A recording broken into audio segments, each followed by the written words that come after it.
வணக்கம் இடபுலம் நேயர்களே. நட்பின் இலக்கணம் அண்ணன் தோழர் சிரித்த முகத்துடன் நமக்கு என்ன கேள்வி கேட்டாலும் பதில் சொல்லக்கூடியவர் கிஷோர் கே சாமி அவர்களுடன் இன்று நேர்காணலை நான் ஆரம்பிக்க உள்ளேன். இருக்கட்டும், ஒரு ஆடியோ ஒன்று வந்திருக்கேன். அது இந்த ஆராச ஆடியோங்க. சூப்பரா போட்டு வீடியோல கிழிச்சிட்டீங்களே. உங்க ஆடியோ? ஏன் ஆடியோவா? ஆமா, அதை கேளுங்க தலைவரே. கேளுங்க. நான் மட்டும் இல்ல, நான் கேட்டது ஊரே கேட்கட்டும். எனக்கு யூடியூப்ல எனக்குன்னு ஒரு செல்வாக்கு இருக்கியா? இப்ப நான் டெய்லி தினமும் இடமலமுக்கு நான் இன்டர்வியூ கொடுக்குறேன். என்னைக்கே ஒரு நாள் வருண் டாக்ஸ்க்கு என்னைக்கே ஒரு நாள் கொடுத்துட்டு அவர் போடுற அந்த சீன் இருக்கே, இதுல வேற திமுக ஆட்சிக்கு வந்து வராம இருந்தா முடி வெட்டு வரான். நான் சொல்றேன் பாரு, கிஷோருக்கு நான் தான் ஜட போட போறேன். அது மட்டும் இல்ல, ஒரு நாளைக்கு வாழைப்பழ தோல் வலிக்கு நான் கீழே விழுந்தேன். யாரா வந்து பாத்தாங்களா? ஆனா நான் வந்தேனே. நீ வந்து பார்த்தா என்ன பாக்கலாம்னு போடா. அவர் வந்து வரவே இல்லையே. எனக்கு தெரியும் அவரோட வாள் வந்து என்கிட்ட இருக்கு, நமக்குள்ளே இருக்கட்டும்.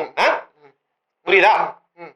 யூடியூப் வாழ்க்கைனா அப்படிதான், சூட்லயே இருக்கும். தினமும் வீடியோ போடணும், ஓடும் ஓடாது, அதெல்லாம் தாண்டி வரணும். நீனா ஏதோ ஒரு படத்துல வர மாதிரி ஒரு மாதிரி அசிங்கமா சவுண்ட் விட்டுட்டு இருக்க. அதுக்கும் மேல வந்து அரசாங்க விரும்ப நடவடிக்கை எடுக்கலன்னா அதுக்கு யார் காரணம்? நான் திமுகவை ஆதரிச்சு தினமும் வந்து காணொலியில் பேசுறதுதான் காரணம். இல்லைன்னா என்னைக்கு தூக்கி இருப்பாங்க அவரை. ஏங்க 2026ல இருக்கணும். என்னங்க இப்படி பயமுறுத்துறீங்க? ஏதோ வந்து பலரச பார்ட்டியில உட்கார்ந்து பேசுறப்போ அப்படியே எனக்கு வந்து ஒரு மேல உரிமையில பேசிட்டேங்க. பாத்தீங்களா எப்படி எப்படி கையும் கடவுமா இப்பெல்லாம் வந்து எல்லாம் ஆடியோல சிக்கிறாங்க. எனக்கு தெரிஞ்சு இந்த பக்கத்துல இருந்த ஊன்னு அர்த்தம் கொட்டிட்டே இருந்தானே, அவன் தானே அந்த ஆடியோ கொடுத்தான். அதே அவனே தான் அழுத்தி ஊன்னு சொல்றப்பவே எனக்கு தெரியும். அட பாவி, யார நம்புறதுனே தெரியல கிஷோர். அது சரி சரி, இருந்தாலும் இந்த தப்ப மன்னிச்சுட்டு என்னோட வழக்கமான அந்த இன்ட்ரோ தனியா பேசிப்போம். இன்ட்ரோ ஆரம்பிச்சிடலாமா? ரைட். வேற என்னங்க சொல்ல போறேன்? சன்னுக்கு பிறந்த சன் சன். ஐயோ, புல்லட் தீராத கன். புல்லட்டே இல்லாத கன். சுடல. இது சுடல. குட் ஃப்ரைடேக்கு கொடுக்குற ஹாட் கிராஸ் பன் அப்படின்னு இவரை பத்தி புகழ்ந்துட்டே போலாம். நம்ம வீட்டுலலாம் நம்பர் சொல்லி தரும் போது 1 2 3 4 சொல்லி கொடுத்துருப்பாங்க. பட் இவருக்கு சின்ன வயசுல இருந்தே இவர் அப்பா கருணாநிதி 2 3 4 சொல்லி கொடுத்துருக்காரு. என்னது 234. அதனாலதான் அடிக்க போறாரு 234. அதுக்கு முன்னாடி 2500 1500 எவ்வளவுன்னு சொல்லுங்க. அவரை 2500 1500 எவ்வளவா இருந்தா நமக்கு என்னங்க 2026ல 5000ன்னு சொன்ன மிகப்பெரிய ஒரு அறிவாளி. அந்த பழைய விஷயம் எல்லாம் எதுக்கு இண்டிகிட்டு? இவர் ஆல்வேஸ் யங்கு, இவருக்கு ஸ்லிப்பே ஆவாது டங்கு. இந்த வாட்டி நீ தேர மாட்ட பங்கு, சீனி சக்கரை சித்தப்பா, உன் தத்துவமே தேவையில்ல பொத்தப்பா அப்படின்னு சொல்லி இதை முடிச்சு வைக்கலாம்னு நான் நினைக்கிறேன். இன்னும் கொஞ்சம் ப்ளீஸ், கொஞ்சம் அட்ஜஸ்ட் பண்ணிக்கோங்க ப்ளீஸ். ஈஜிப்ட்ல போனவரு சிகை கொற்றான், ஆனா சென்னையில ஸ்டைலிஷா வர இவரு சிகை கொற்றான். அது என்ன விக்க தலையை திருப்பி வச்சுட்டாங்களே, அதை சொல்றீங்களா? கரெக்டா தான் வச்சிருக்காங்க. இல்ல மாலை விழுந்த போது அது திரும்பிக்கிச்சா? ஹலோ, இது வந்து 2000 இல்ல அந்த துண்டை தூக்கி அடிக்கிறானுங்களே அப்படி. ஒரு நாள் புள்ளிங்கோ ஹாஸ்டல் வச்சுன்னு வருவோம். எங்க இஷ்டம். அரசியல்வாதிகள்லாம் புள்ளிங்கோ ஹாஸ்டல் வைக்க கூடாதா? அது சரி, அது அவங்க தலையில அவங்க முடியல வச்சுக்கலாம். இதுக்கு 50 லட்சம் வேற செலவு பண்ணிருக்காரு பாருங்க. எதுக்கு 50 லட்சம்? சரி விடுங்கப்பா, எனக்கு தேவையில்லாத விஷயம் அது. ஃபேஸ்புக்ல இவர் போட்டோக்கு ஒரே லைக்ஸ், பாஸ்புக்ல அமௌண்ட் கிரெடிட் ஆனா பெண்களுக்கு ஒரே இவர் மேல லவ்ஸ். அந்த அளவுக்கு எல்லா விதமான ஆதரவையும் பெற்றிருக்காரு. இன்ஸ்டாகிராம திறந்தா இவரை பத்தி தான் ரீல்ஸ். இவரை பார்த்தாலே ஒரு சகோதர ஃபீல்ஸ். இவர் கொடுக்குறாரு நிறைய ரவுஸ். நல்லா இல்ல. எக்ஸ்ல இவர் பத்தி தான் ஒரே ட்வீட். மொத்தத்துல கேரக்டர்ல இவர் ரொம்ப ஸ்வீட். எப்படி நக்கி பாத்தீங்களா? ஏங்க S for smart, T for terrific, T for terrible, A for amazing, A for அரவேக்காடு, L for lovable, I for incredible, N for noble. மொத்தத்துல ஸ்டாலின் அப்படிங்கிற பேர்ல ஒவ்வொரு எழுத்துமே வந்து பாத்தீங்கன்னா அர்த்தத்தோட தான் அவருடைய தந்தை வந்து கலைஞர் வச்சிருக்காரு. எப்படி இருந்துச்சு அவருடைய பெயரை வச்சு நான் சொன்னது? அருமை. அவங்களுக்கு வந்து போதலை இன்னும் கொஞ்சம் அது ஜோசப் ஸ்டாலின் நினைவாக வைத்தார். ஆனால் நாங்கள் ஜோக்கர் ஸ்டாலின் ஆரம்பத்திலிருந்து தூக்கிட்டு இருக்கோம். இப்போ உங்களுக்கு என்ன ஷார்ட்டா முடிச்சிட்டேன்னு கவலைப்படுறீங்க? ஃபுல் நேமுக்கு சொல்றேன். முத்துவேல் கருணாநிதி ஸ்டாலின். M ஃபார் மனிதன், U ஃபார் அம்பர்லா, இப்படி போயிட்டே இருப்பேன் நான். ஆனா விடுங்க, உங்களுக்கு வந்து பாத்தீங்கன்னா டாபிக் உள்ள வந்துடலாம் அப்படிங்கிறதுக்காக உங்களை மன்னித்து இன்றுடன் இந்த உரையை முடித்துக்கொண்டு அவருடைய பதிலை நாம் பெறப்போகிறோம். சமீபத்துல நான் ஒரு வீடியோ ஒன்று பார்த்தேன். அந்த வீடியோவை நான் ப்ளே பண்ணாதான் உங்களுக்கு தெரியும்னு நினைக்கிறேன். திடீர்னு போய் நின்னேன். சேப்பாக்கத்துக்கு வேற யாருமே கேட்கல. தலைவர் அப்படியே என்ன பார்த்தாங்க. இந்த பக்கம் உள்ளே போனோடனே எல்லாத்தையும் சொல்லக்கூடாது கூட தெரியல. எதுக்கு இன்டர்வியூக்கு வந்திருக்கிற, போய் நேராக போய் சேப்பாக்கத்தில் போய் தொகுதி வேலையை பாரு அப்படின்னாரு. இந்த பக்கம் ஆராசா அண்ணன் வந்து எல்லார்ட்டையும் கேட்குற கேள்வி, உங்கள் எல்லார்ட்டையும் கேட்டிருப்பாங்க, தம்பி எவ்வளோ செலவு செய்வீங்க அப்படின்னு கேட்டார். நான் சொன்னேன், எங்கள் அப்பா எவ்வளோ காசு கொடுக்குறேன் அது செலவு செஞ்சுடுவேன், அவனை வீட்டுக்கு எடுத்துட்டு போகிறதில்ல அப்படின்னேன். தலைவர் அப்படியே நம்ம உரைச்சாரு. உங்கள் அப்பாவே சொன்னாலும் சரி, நீ தான் சேப்பாக்க வேட்பாளர், நீ போய் வேலையை பாரு அப்படின்னு. நான் சொன்னேன், தலைவர் சொன்னால் மட்டும்தான் நான் கேட்பேன், நீங்கள் யார் சொன்னால் நான் கேட்க மாட்டேன். சம வீடியோவில் இதில் வந்து தந்தை மகனுக்கும் உள்ளான பாசன், அந்த அரசியல் வந்து பார்த்தீங்கன்னா ரொம்ப எளிமைப்படுத்தினது. அது மட்டும் இல்லாமல் யார் சொன்னாலும் கேட்க மாட்டேன், தலைவர் சொன்னால் தான் கேட்பேன்றது. அந்த காசு அப்படின்னு வந்தாலும் அப்பா கொடுக்குற காசு கிரிஞ்சா இருக்குது. ஏன்னா you have interaction with your father, சரி, I will have interaction with my father. சரியா? எப்படி நம்ம பேசுவோம்? இந்த மாதிரி தான் கிரிஞ்சா பேசுவோமா? பாசத்தில் என்னங்க கிரிஞ்சு? இது என்னங்க பாசம்? பாசத்தை வீட்டுக்குள்ளே காமி. இது என்ன பாசம் எனக்கு புரியலையே. தலைவர் சொன்னால் தான் கேட்பேன், நீங்கள் சொன்னாங்கன்னா நான் கேட்க மாட்டேன். இதெல்லாம் குழந்தைத்தனமா இல்லை? 10 வயசு 15 வயசு குழந்தைங்க பேசுகிற மாதிரி இருக்குது.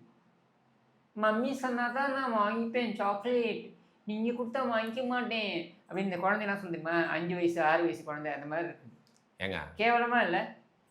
சேப்பாக்கத்துக்கு இவர் தான் அப்படின்னு எழுதி வச்சிருக்க நிரந்தர வேட்பாளராக மாறிட்டாருங்க. சேப்பாக்கத்தோட தலைவிதி எப்படியோ அப்படி தான் அது நடக்கும். ஆனால் நீங்களே யோசிச்சு பாருங்களேன், எவ்வளோ கிரிஞ்சாக இருக்கு பாருங்க. எங்கள் அப்பா எவ்வளோ செலவு கொடுப்பாரோ அவ்வளோதான் நான் செலவு பண்ணுவேன். நீ தொகுதிக்கு என்ன செலவு பண்ணனா இதை செலவு பண்ணுன்னு சொல்லு. இது பெரிய பெரிய அறிவாளித்தனமாக பேசுனா நினைப்பா. முதல்ல உங்கள் அப்பனுக்கு என்ன சோர்ஸ் ஆஃப் மணி? எங்கள் அப்பா எவ்வளோ கொடுப்பாரோ அவ்வளோதான் நான் செலவு பண்ணுவேன். உங்கள் அப்பா எங்கேருந்து பணம் கொண்டு வந்தார்? உங்கள் தாத்தா எப்போ ஒரு வாட்டி வசனம் எழுதினாரு, அதுக்கப்புறம் உன் குடும்பத்தில் எவன் சம்பாதிச்சிருக்கான்? அதுக்கு ராயல்டி காப்பிரைட்லாம் இன்னைக்கு வரைக்கும் கோடி கோடியாக வரும். அவர் என்னைக்கோ எழுதி அந்த பராசக்தியை வச்சு இன்னி வரைக்கும் ஓட்டிகிட்டு இருப்பீங்களா?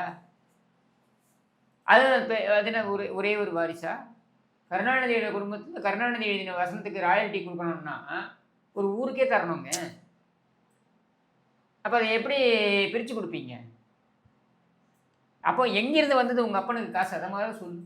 எங்க அந்த கில்லி படத்தில் வர மாதிரி பார்த்து செலவு பண்ணு வெறும் 100 ரூபா கொடுத்துருப்பாரே என்னவோ. நீங்கள் எதுக்குங்க ஒரு கோடி கோடியாக நினச்சிப்பீங்க போல இருக்கு. சரிங்க, உங்கள் அப்பாட்ட இருக்கிற ஒரு 3 கோடினே வச்சுப்போமே, அது எங்கேன்னு வந்தது? உனக்கு என்ன சோர்ஸ் ஆஃப் இன்கம்? உங்கள் அப்பா என்ன பண்ணாப்புல? உங்கள் அப்பா காலேஜுக்கு போன அவருடைய அந்த இளமை பருவத்தில் பற்றிய வரலாறுன்னு போட்டிருப்பாங்க. அவர் மிசா கசமுசா போனதெல்லாம் போட்டிருப்பாங்க. சரியா? அதுக்கு முன்னாடி வந்து கொடி பிடித்து நடந்தார் பள்ளி பருவத்திலையும் போட்டிருப்பாங்க. அது நடுவில் அந்த காலேஜ் பீரியட் இருக்குல்ல, அது அப்படியே வரவே வராது, இருட்டடிப்பு செய்யப்பட்டிருக்கும். ஏன்னா அந்த சமயத்தில் அவர் ஊதாரியாக பொறுக்கியாக சுற்றிட்டு இருந்தார். அப்போ அப்படி இருந்த ஒரு நபர் காலேஜில் எந்த டிகிரி முடித்தாருன்னு தெரியாது, எப்போ முடித்தாருன்னு தெரியாது, டிகிரி சர்டிஃபிகேட்டும் கிடையாது. ஆனால் இவர் வந்து சம்பாதிச்சாராம். செனட் ஆஃப் ரோடில் ஒரு வீடு வாங்கினாராம், வளாச்சேரில் ஒரு வீடு வாங்கினாராம். அதுலேருந்து இவர் செலவுக்கு இவனுக்கு காசு கொடுப்பாராம். இவன் என்ன முடித்தான்னு தெரியாது, லயலா போனான்னு சொல்கிறான். மற்றபடி அதில் அவன் என்ன படித்தான், என்ன டிகிரி முடித்தான் எதுவுமே தெரியாது. யாருக்காவது இந்த மாதிரி ஒரு வாழ்வு கிடைக்குமா? யோசிச்சு பாருங்க. இதை வந்து உடனே சொல்லுவாங்க உங்களுக்கு பொறாமன்ட்டு. இந்த மாதிரி கேவல பிறவிகள் 10 பொறாம விட வேண்டிய அவசியம் எனக்கு கிடையாது. சரியா? கடவுள் அந்த மாதிரி நிலைமையில என்ன வைக்கல. ஆனால் I can trace and say, எங்கள் தாத்தா சப்ரிஜிஸ்டராக இருந்தார், ஆனஸ்டாக இருந்தார், உண்மையாக இருந்தார். அவர் வந்து அவருடைய குழந்தைங்களுக்கு எதையுமே விட்டு போகலை. அவங்க குழந்தைங்க எங்கள் அப்பா உட்பட 8 பேர் இருந்தாங்கன்னா அவங்க எல்லாருமே வந்து அவர் தவிர்த்து 8 பேர்னா 9 பேர், அவங்க எல்லாருமே நல்லா அவங்களே சம்பாதிச்சு, அவங்களே சுயமாக படித்து, அவங்களே சம்பாதிச்சு, அவங்களே வந்தாங்க. எங்களையும் அப்படி தான் வளர்த்தாங்க அப்படின்னு என்னால் சொல்ல முடியும். உன்னால் சொல்ல முடியுமா? உங்கள் தாத்தா வசனம் எழுதினார், உங்கள் தாத்தா ஒரு அரசியல்வாதி, உங்கள் தாத்தா அமைச்சராக இருந்தார், முதலமைச்சராக இருந்தார். இதை தவிர்த்து இதை கடந்து உங்கள் அப்பா என்ன? உங்கள் அப்பா இன்றைக்கி முதலமைச்சர் எதுக்கு? உங்கள் தாத்தாவுக்கு பிறந்தான்ற ஒரே காரணத்துக்காக. மற்றபடி என்ன? சுயமாக ஏதாவது தொழில் பண்ணியிருக்கானா? இல்லை எங்கேயாவது வேலை செஞ்சுருக்கானா? எங்கேருந்து பணம் வந்தது? சரி, நீ சுயமாக ஏதாவது தொழில் பண்ணியிருக்கியா? நீ வச்சிருந்தது ஒரு பவுலிங் அலே அப்படின்னு ஒரு நுங்கம்பாக்கத்தில் ஒன்று வச்சுருந்தாங்க இவங்க, பவுலிங் அலேன்ட்டு. அதுக்கும் பார்த்தீங்கன்னாக்கா எங்கள் அப்பா மேயராக இருக்கும்பொழுது அது வாங்கினது. சரியா? கையூட்டில் வாங்கினது தான். இவன் என்ன மூலதனம் போட்டு இவன் பணத்தை பாக்கெட்லேருந்து போட்டு பண்ணியிருப்பானா? ஒன்றும் கிடையாது. அப்போது ஒன்று வச்சுருந்தான். அதுக்கப்புறம் தான் படத்துக்கு வரணும்னு ப்ரொடியூசராக மாறுறாங்க. அது எப்போனா 2006 2011 இவன் தாத்தா முதலமைச்சராக இருந்த பொழுது. சரியா? அப்போ தான் ரெட் ஜெயண்ட் அப்படின்னு ப்ரொடியூசராக மாறுறான். இருக்கிற முன்னணி ஹீரோக்கள் எல்லாம் மிரட்டி இவன் படத்தில் நடிக்க வைக்கிறான், இன்க்ளூடிங் விஜய், சூர்யா, விஜய், இதெல்லாம் படாவதி படங்கள் ஒன்று ஒன்றும். சரியா? அப்போ இதையெல்லாம் பண்ண வைக்கிறான்.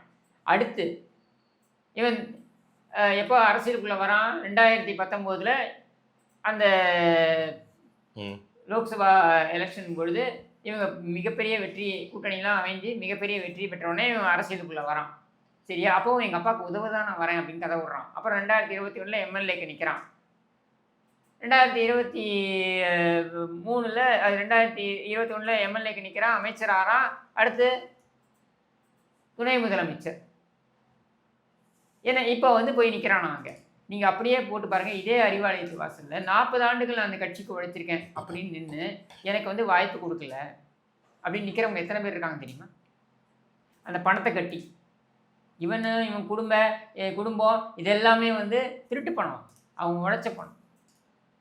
வீட்டில் பொண்டாட்டி தாலியெல்லாம் அடமானம் வச்சு கொண்டு பணத்தை கட்டி எனக்கு ஒரு வாய்ப்பு கிடைக்கணும்னு நிற்கிறான் பாருங்க. அவனையெல்லாம் நீ நக்கல் பண்ணுற மாதிரி தானே இது. இல்லைங்க, சேப்பாக்கம் அப்படின்னு யோசிச்சேன்னா வேற யாருமே இல்லை, நீ தான் இருக்க, போய் வேலையை பாரு போப்பா அப்படின்னு சொல்லிட்டாரு. இந்த மாதிரி என்கரேஜிங் ஒரு ஃபாதர் வீட்டுக்குள்ளே சொல்லி தொலைய வேண்டியதானே. எதுக்கு அண்ணா அறிவாலயத்து ஒரு நாடகம்? இதே அண்ணா அறிவாலயத்து வெளியில, நான் தான் சொல்றேன், இதே அண்ணா அறிவாலயத்து வெளியில உள்ள கூட வர முடியாம அந்த அப்ளிகேஷன் ஃபார்ம் 15,000 20,000 25,000 அதை கட்டிட்டு, அதுவும் வீட்டில் இருக்கிற பொண்டாட்டியோடைய நகை அடமானம் வச்சு கட்டிட்டு தலைவான்னு காத்திருக்காம பாருங்க வெளியில. அவனை நக்கல் பண்ற மாதிரி தானே இது. எனக்கு திமுக காரனை பிடிக்காதுன்றது ஒரு பக்கம் வைப்போம். பட் நீங்கள் யோசிச்சு பாருங்க, இப்படி பேசுறது தெனாவிட்டா அப்படி பேசுறது அவனை நக்கல் பண்ணுற மாதிரி தானே. அப்படி என்னங்க இவன் பண்ணிட்டான் இந்த குடும்பத்துக்கு? இல்லை இந்த குடும்பத்துக்கு இவ்வளோ முக்கியத்துவம் அப்படி என்ன கிழிச்சுட்டான் இவன்? சேப்பாக்கில் இவர் வந்ததுக்கு அப்புறம் தாங்க அந்த பாத்ரூம் டாய்லெட்லாம் போய் எட்டி பார்த்தான். ஏங்க இவன் குடும்பத்துக்கே இருக்க பழக்கம் அது. கட்டி முடிச்சோன்னா நல்லா இருக்கான்னு ஒரு எம்எல்ஏவா போய் எட்டி பார்த்தாரு. அது அவருடைய கடமை. ஏங்க அதுக்கு முன்னாடி யாருமே இல்லையா சேப்பாக்கத்துல எம்எல்ஏவா? எட்டி பார்க்கறதுக்கு யாரும் இல்லங்க. ஏங்க எட்டி பார்க்கற புத்தி இவன் குடும்பத்துக்கே. ஐயோ, ஒரு முடிஞ்சிச்சா வேலைன்னு பார்க்கறதுக்கு ஆள் இல்லன்னு சொல்றேன். கூட கட்ட முடியாத அளவுக்கு தான் உங்க தாத்தா விட்டு போனான். நான் இந்த தொகுதியை சேப்பாக்கத்து எத்தனை முறை ஒரு எம்எல்ஏ சேப்பாக்கம் எத்தனை முறை திமுக கையில் இருந்திருக்கு? அதிகப்படியான முறை திமுக கையில் தான் இருந்திருக்கு. அப்போல்லாம் என்ன கேட்டுட்டு இருந்தீங்க? நீ வந்ததுக்கு அப்புறம் தான் கக்கூஸ் கட்டணும்னு ஞாபகம் வந்ததா? நீங்க இவ்வளவு வெறுத்தாலும் மக்கள் மத்தியில் ஆதரவு ரொம்ப அதிகமா இருக்கு. ஏன்னா நம்ம ஐபிஎல் மேட்சஸ் நடக்கிறப்போ சேப்பாக்கம் எம்எல்ஏ என்னைக்கெல்லாம் காட்டுறாங்களோ அன்னைக்கெல்லாம் தான் ஹாட் ஸ்டார்ல வியூஸ் ரொம்ப பிச்சு. அதெல்லாம் இப்போ இந்த மாரல் கோட் ஆஃப் கண்டக்ட் அப்படின்னு தேர்தல் தேதி அறிவிப்பு வந்தது பாருங்க.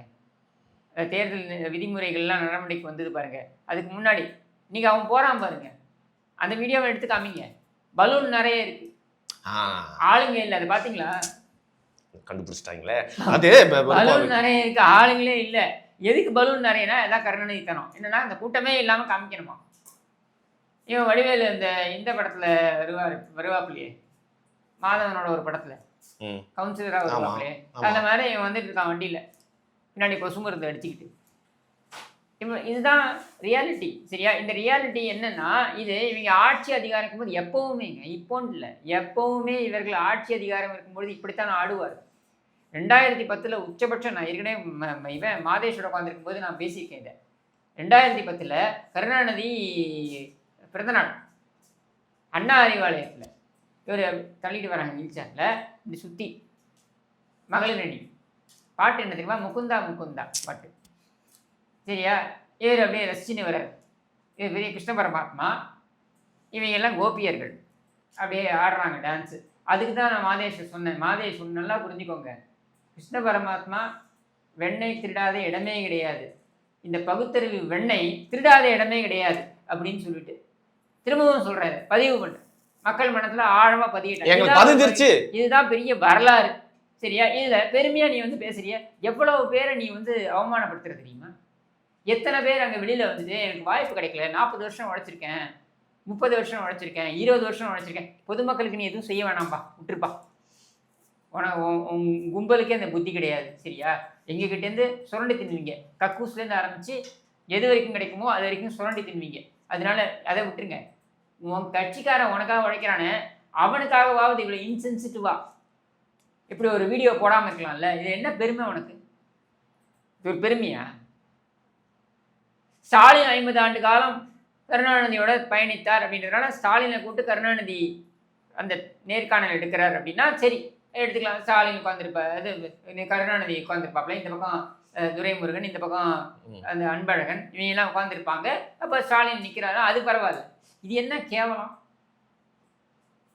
அதில் ஸ்பெக்ட்ரம் ராஜா சொன்னாப்பில்லையா, நீ தான் உனக்கு தான் அப்படின்ட்டு. அதே ஸ்பெக்ட்ரம் ராஜா கழுவி ஊத்துறதான் நம்ம பார்க்குறோமே இந்த குடும்பத்தை. இப்படியே நாடகங்க, எல்லாருக்கும் தெரியும். ஸ்டாலின் ஒரு தத்தி, ஸ்டாலின் குடும்பம் ஒரு கேவலமான குடும்பம் அப்படின்றது எல்லாருக்குமே தெரியும். தெரிந்தாலும் எல்லோருமே வந்து இதை அனுசரித்து போவது எதற்காக தெரியுமா?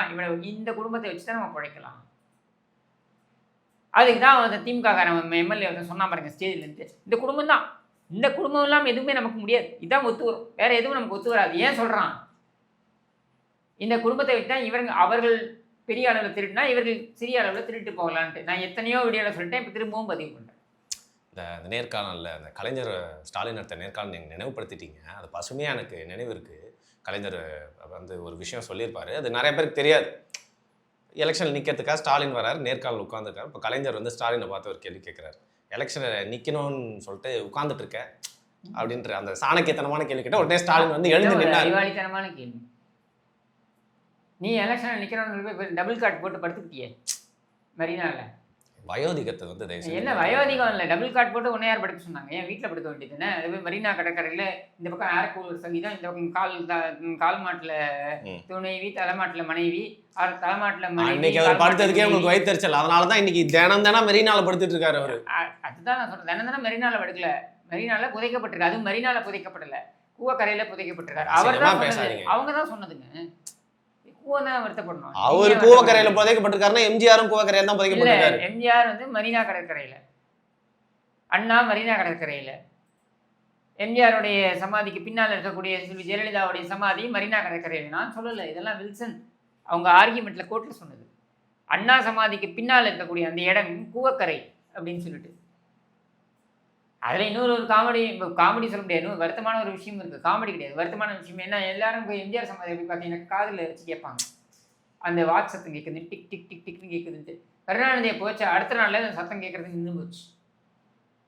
எத்தனை வாட்டிங்க அதை சொல்லுவீங்க? புண்படுத்திட்டே இருக்கீங்களே, ஒரே ஜோக்க திருப்பி சொல்லி என்னங்க இருக்கணுங்க? புண்ணை வந்து சொல்லிட்டே இருக்கணும், சுரிஞ்சு காமிச்சிட்டு இருக்கணும் மக்கள்கிட்ட. இது பாருங்க புண்ணு, இது பாருங்க புண்ணு. இந்த மாதிரி ரிப்பீட் ஜோக்ஸ் பண்ணீங்கன்னா உங்களை கட்டி போட்டு அந்த தயிர் வடை எடுத்துட்டு வந்து உங்களை சாப்பிட வச்சிருவாங்க. 5 வருஷமா ரிப்பீட் ஜோக்கரா இருக்காரு ஸ்டாலின், அது மட்டும் உங்களுக்கு இனிச்சுதா? சரி, அடுத்து இன்னொரு ஹியூமரஸான ஒரு விஷயம் பண்ணியிருந்தாரு. இனிகோ இருதயராஜன் சொல்லிட்டு ஒரு வேட்பாளர் திருச்சியில நிக்கிறாரு. அவரை இன்ட்ரடியூஸ் பண்ணும்போது பாத்தீங்கன்னா நல்ல வெயிட்டான வேட்பாளர் அப்படின்னு சொல்லிட்டு, அவர் நல்ல தடியா இருக்காருல்ல, வெயிட்டான வேட்பாளர், சூப்பரா அது ஹியூமர். இவர் என்ன சொல்வாரு, இவரை அறிமுகப்படுத்திக்கும் போது குளத்தூர்ல கோணவாய் வேட்பாளர் அப்படின்னு வர, உங்க கண்ணு வந்து கொஞ்சம் ஒன்றரை கண்ணுன்னு சொல்லுவாங்களா, அந்த கண்ணு உங்களுக்கு அதனால தான் வந்து பாக்குறதெல்லாம் கோணையா தெரியுது. இது எத்தனை சொல்லுங்க, இது எத்தனை, இது என்னது, இது என்னது சொல்லுங்க கரெக்டா? கண்ணாடி போட்டிருப்பாரு, சொல்ல மாட்டாரு அவர் கண்ணு தெரியாது. இது என்னன்னு சொல்லுங்க, இது என்னன்னு சொல்லுங்க. நான் ஏன் சொல்லணும்? உதயசூரியன் வாயில வந்து வரவே வைக்க முடியல. இல்லங்க, அது ஒரு ஹியூமரா சும்மா இனிகோ நீ பாடி ஷேம் பண்றனா அப்ப உன்னையும் அப்படி சொல்லிக்க. அது அவருக்கே பிரச்சனை இல்லை, இனிகோ வித்யாராஜ்க்கு. உங்களுக்கு என்ன பிரச்சனை? எனக்கு ஒரு பிரச்சனையும் கிடையாது. அதே மாதிரி ஸ்டாலினுக்கே பிரச்சனை இல்லை, உங்களுக்கு என்ன பிரச்சனை? சரி, இப்போ இன்னொரு விஷயத்துக்கு வருவோம். ரொம்ப கஷ்டமாயிருச்சுங்க இந்த சொத்து பட்டியல்லாம் வெளியிடுறப்போ வந்து பார்த்தீங்கன்னா, நாமினேஷன் தாக்கல் பண்ணுறப்போ துணை முதல்வர் வந்து உதயநிதி குடும்ப உறுப்பினர்கள்லாம் போட்டிருக்காரு. அதில் வந்து மறந்து இன்பநிதி இருக்கார்ல, அவரோட பேரை வந்து விட்டுட்டாங்க. எனக்கு ரொம்ப கஷ்டமாயிருச்சு. அது ஏங்க அது மாதிரி பண்ணாங்க? உங்களுக்கு ஏதாவது ஐடியா இருக்கா? இல்லை, இன்பநிதி வந்து இப்போ தனி மனிதர் ஆகி விட்டார், தனி ப்ரொடியூசர் ஆகிட்டார். ஓகே. ஸோ அவருக்கும் இவங்களுக்கும் சம்மந்தம் கிடையாது அப்படின்ற மாதிரி இவங்க கொண்டு போவோம். இவங்க குடும்பம் எப்படின்னா, இந்த ஆக்டோபஸ் குடும்பம் எப்படின்னா, ஒரு வாரிசு வந்த உடனே அடுத்த வாரிசு அடுத்து திருடுவதற்கு எப்படி அப்படின்றத யோசிப்பதற்கு தனியாக ஒரு ட்ரைனிங் எடுத்துப்பார். ஃபேக்ட்ஸ் மட்டும் பேசுங்க ப்ளீஸ். ஃபேக்ட்ஸ் தான் அது. எதனால இதுல இருந்து விடுபட்டு போயிருச்சு? அவர் ஒரு தனி குடும்பமா, தனி ரேஷன் கார்டு மாதிரி. ரெட் ஜெயண்ட் அப்படின்றத வந்து இவங்களோட சேர்த்துக்க வேண்டிய விருப்பப்படலை இவங்க. நாளைக்கு எதுவும் பிரச்சனை வந்துடக்கூடாதுன்ட்டு, அதனால ரெட் ஜெயண்ட்டுக்கு அவன் ப்ரொடியூசர் அப்படின்னு அவன் தனியாக விட்டுறாங்க. என்னமோ அவன் தனியாக உழைச்சி சம்பாதிச்சா மாதிரி. இதெல்லாம் கருணாநிதி குடும்பத்தில் இயல்பாக இருக்கக்கூடிய விஷயங்க.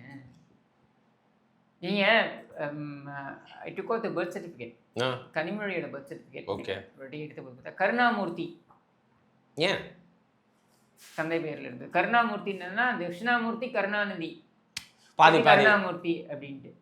சரியா? இப்படி இவர்கள் வைக்கக்கூடிய அந்த கருணாநிதி தனம் இருக்கு பாருங்க, மாற்றி ரெக்கார்ட்ஸை வைக்கிறது இருக்கு பாருங்க, அதெல்லாம் அடிச்சுக்கவே முடியாது. ஸோ இதனால என்ன ஆதாயம் வரும் இந்த மாதிரி அவருடைய பேரை வந்து இதுல வந்து நீக்கிறதுனால? ஏகப்பட்டது இருக்குங்க. இப்போ நீங்கள் இப்போ சர்க்காரிய கமிஷன் எடுத்து பாருங்களேன், எப்படியெல்லாம் இவங்க மாற்றி பேரை வச்சு, எப்படிலாம் இவங்க மேகலா பிக்சர்ஸ்னு ஒன்று, என்ன அஞ்சுகம் பிக்சர்ஸ்னு ஒன்று, இப்படின்னு மாற்றி வச்சுருந்ததெல்லாம் எதுக்காக அப்படின்றதெல்லாம் அதுலேயே தெரியும் உங்களுக்கு. அதை அப்படியே இவங்க பின்பற்றுறது தான் இப்போ. எனக்கு ஒரு டவுட்டு, கேட்கலாமா வேணாமான்னு ஒரு மாதிரி கூச்சமாக இருக்குது. சரி விடுங்க, பார்த்துப்போம். கேளுங்கன்னு சொல்லுங்கங்க. பரவாயில்ல, வேற என்ன முடிவு பண்ணிட்டீங்க கேளுங்க. இல்லைங்க, இப்போ ஒரு 2 குழந்தைங்க இருக்கு, ஒரு குடும்பம், ஒரு பேஜில் அப்படியே ஃபில்அப் பண்ணிடலாம். சில தலைவர்களுக்கு வந்து குடும்பம் ரொம்ப பெருசா இருந்திருக்கும்ல, அவங்க எலெக்ஷனுக்கு நாமினேஷன் பண்றப்போ எப்படி அந்த லைன்ஸ்குள்ள அவங்களோட குடும்பத்தை அடக்கியிருப்பாங்கன்னு யோசிச்சேன். வேற எதுவும் இல்லைங்க, நான் வேற யார்கிட்டயா கேட்டு தெரிஞ்சுக்கிறேன். அதிகாரப்பூர்வமா 2ன்னா ஒன்றும் பிரச்சனை இல்லை. அதுக்கு இல்லாம வேறபடி என்ன அதை தெரிவிக்க வேண்டிய அவசியம் இல்லையே. இல்ல, பொதுவான ஒரு டவுட்டுங்க. நீங்க யாரையும் நினைச்சு பதில்லாம் சொல்ல தேவையில்ல. அதனால தான் நான் உங்ககிட்ட கேட்கல, நீங்க எல்லாத்தையும் எடுத்து போய் அங்க நிறுத்துவீங்க அப்படின்னு. சரி, இந்த டவுட்டை வேற யார்கிட்டயா கேட்டாதான் எனக்கு விளக்கம் பெற முடியும் அப்படின்னு நினைக்கிறேன். இன்னைக்கு இதோட வந்து கிஷோர் அவர்கிட்ட கேட்கறதுக்கு எடுத்துட்டு வந்த கேள்விகள் தீர்ந்துச்சுன்னு சொல்ல மாட்டேன், பாதி மறந்துருச்சு. அதனால திருப்பி நாளைக்கு நினைவுபடுத்திட்டு இன்னும் பல கேள்விகளோட அவருடைய பதிலை பெறதுக்காக நான் உங்களை சந்திக்கிறேன். மிக்க நன்றி கிஷோர்.